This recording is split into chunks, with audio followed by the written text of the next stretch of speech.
الله أكبر الله أكبر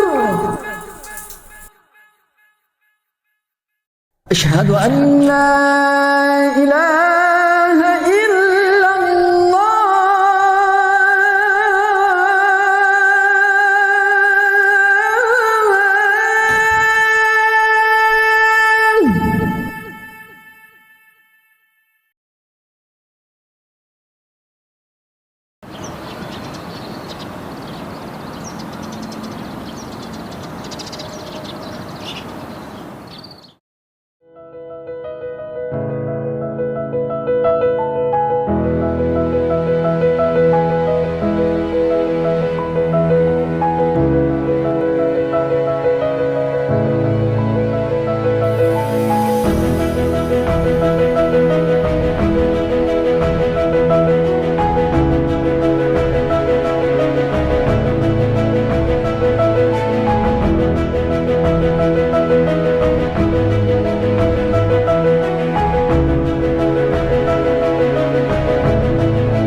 Awalnya kita diberikan suatu lahan untuk fasilitas beribadah dari pihak pengembang dari Rivela pada saat itu, yang sekarang itu ditempati sebagai Balai RT 3. Pada saat itu pas jatuh hari raya tuh, jadi bulan puasa, kita mau sholat taraweh nih.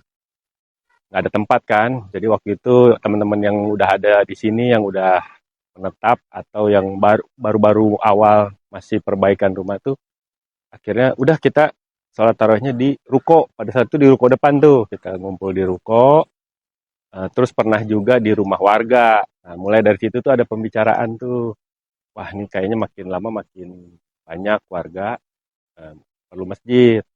Kemudian kita tanya nih ke pengembang, ternyata pengembang tuh nggak menyediakan fasilitas masjid, hanya lahannya.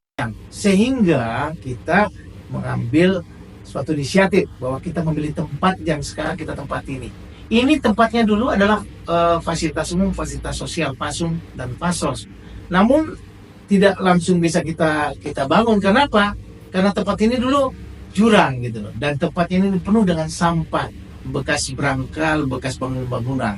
Nah, dengan penuh drama dan dinamika, akhirnya kita bisa bangun di situ. Yang pertama, SDM kita waktu itu masih kurang sedikit. Jadi waktu itu saya, Pak Ustadz Hartono, Pak Jama, Pak Budi mikir kan, ada orang lama yang sekarang udah nggak ada, Pak Willy gitu ya. Mikir ini gimana caranya? Kita harus cari sosok yang kira-kira bisa bantu kita untuk komunikasi sama pihak Rivela dan eksternal. Akhirnya pada saat itu kita minta Pak Hatta Ruka. Alhamdulillah beliau bersedia, terus dibentuklah panitia pembangunan masjid Darul Muhajirin. Ketuanya Pak Hatta Ruka, saya bendahara pada saat itu, sekretaris itu Pak Hartono. Kita mulai itu benar-benar dari nol, nggak punya rencana, nggak punya gambar bangunan, dana juga belum ada gitu. Tapi ya waktu itu ya lillahi ta'ala aja lah, masa sih kita nggak bisa gitu ya. Jadi beberapa konsep kita cobalah, mulai dari keropak keliling nggak maksimal, terus kita tawarin kayak lelang, siapa nih yang mau beli keramik, siapa yang mau bantu batu gitu. Alhamdulillah tuh ada beberapa donatur yang lumayan signifikan lah bantu. Terus sambil jalan tuh ada yang kayak arisan tiap bulan, satu rumah dia komit bikin surat komitmen tanda tangan untuk kasih ya infak sedekah lah untuk pembangunan masjid. Itu ada macam-macam ya jumlahnya. Untuk pengerjaan karena lahan pada saat itu miring gitu ya, ada ya kerja bakti sering lah, waktu itu kerja bakti sering sampai akhirnya kita bisa mulai bikin fondasi pelan-pelan. Prosesnya itu kurang lebih hampir 2 tahunan lebih lah, kurang lebih 2 tahun lebih sampai bisa ditempatin, walaupun mungkin belum sebagus seperti hari ini gitu ya.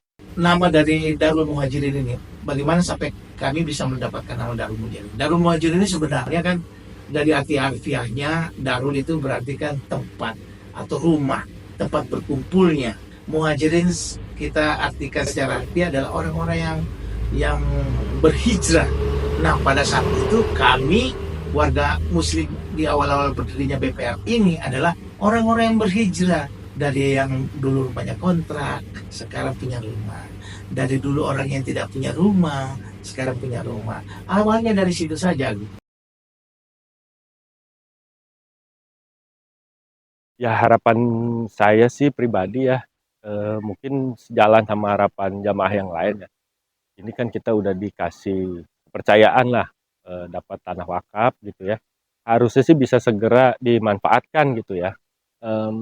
Harus beranilah pengurus ini ya, pengurus DKM saat ini untuk mulai bikin rencana supaya tanah ini bisa termanfaatkan gitu kan. Mubazir ya, ini sampai hari ini belum termanfaatkan gitu ya. Saya dekade yang ketiga sebagai ketua DKM. Alhamdulillah perkembangan perjalanan kemakmuran masjid kita tercinta relatif menuju kepada harmoni kebaikan, dan alhamdulillah kajian-kajian yang sudah disajikan oleh jajaran pengurus, diantaranya pengajian ba'da subuh, bapak-bapak, kemudian pengajian ibu-ibu, rutin per minggu, tepatnya di hari Selasa, kemudian juga tahsin Al-Quran di malam Ahad. Alhamdulillah itu mungkin yang disampaikan, di samping juga ada kajian-kajian yang sifatnya juga kadang spontan. Itu alhamdulillah menuju kepada pembinaan mental spiritual warga Bogor Pak Presiden, khususnya umat muslim. Selamat Milad ke-12 Masjid Darul Muhajirin dan sekaligus memperingati Maulid Nabi Muhammad SAW. Saya sangat berterima kasih kepada seluruh warga muslim, terutama kepada Bapak dan Ibu jamaah masjid yang tidak mengenal lelah dengan segala daya upaya, harta, tenaga, dan pikiran untuk mewujudkan berdirinya Masjid Darul Muhajirin.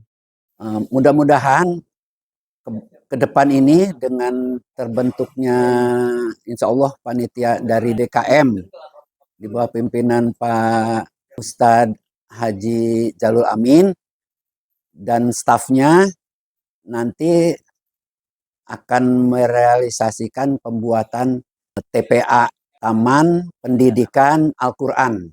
Mengharapkan kelanjutan pembangunan, perkembangan Masjid Darul Muhajirin ini akan lebih maju lagi. Baik dari segi pendidikan TPA-nya, segi pembangunannya, segi segala-galanya. Insya Allah ke depan situasi masjid ini akan makin dicintai khususnya oleh masyarakat Bogor Pak, umumnya oleh masyarakat di sekitarnya di daerah Pamoyanan atau di Kecamatan Pamoyanan. Jadi kita jangan bosan-bosan, jangan jangan malas-malas, terus berjuang memajukan Darul Muhajirin ini. Harapan saya untuk Masjid Darul Muhajirin tempatnya saling dijaga, kemudian jamaahnya kita saling mengajak untuk kemakmuran. Dengan demikian, saat ini alhamdulillah kita sudah bisa menempati sebuah masjid di mana dulu kita bercita-cita menginginkan bahwa kita bisa punya masjid sendiri, terus kemudian anak-anak kita juga bisa sholat, bisa mengaji di situ. Alhamdulillah, tidak ada satu perumahan pun yang baru itu yang langsung punya masjid yang dibuat oleh warganya sendiri. Bogor Pak Presiden membangun Masjid Darul Muhajirin itu adalah partisipasi dari warga muslim Bogor Pak Presiden. Demikian yang perlu saya sampaikan. Wabillahi taufiq wal hidayah. Wassalamualaikum warahmatullahi wabarakatuh.